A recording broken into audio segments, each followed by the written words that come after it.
شما راست میگی، من آدم ترسویی. شاید باورت نشه، من از اتفاقای خوبم میترسم.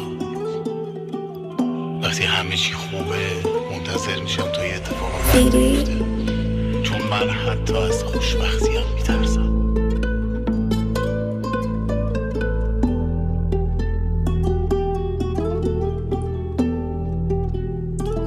یو تقصیر خودمه، به دادم ارزشی که فرو کرد اون یکی رفتش. تحکیر 300 قربون دستش، تکاتن آمتیه واتاق تلخی. مرا معرفت سلمون تختی، تو هم که رفتی نمیشه چیزی بگم دیگه. نشیبه میگی صدات برام مثل آرامشه، ولی رفتی و من موندم آرامشه. تلخیت بدجوری میزنه دلو، یادش به خیلی زمان میبردی دلو. میگفتی فقط به تو میدم من دلو، اصلا به درکی بشم تو کوچه ولو. میدونی اینجوری نمیشه ملو، باید برم و بشکنم آره دلو، باید برم و بشکنم آره دلو.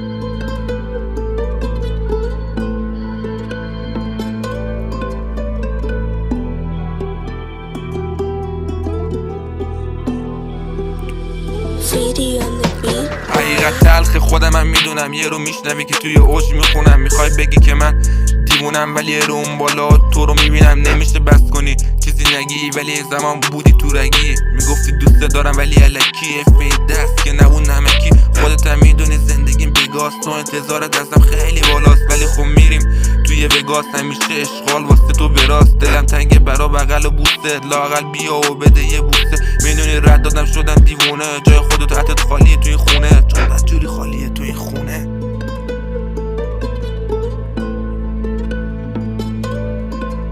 حقیقت خیری ندیدم ازتون، همتون بودین پینون خودتون. میخوای بری هری برو، خودم آدمت کردم تو رو. من واسه تو زدم قید همه رو، لعنت به عشقی که باشه یه ورو. هی میگیره اما میکشم لایت جای عطرت ریم و پر کردمش با دودا. ولی خب چی بگم باز، در قلبم نکنش باز واکنش داشت. آره قلبم واکنش داشت، سر هر فصل نظارش باش.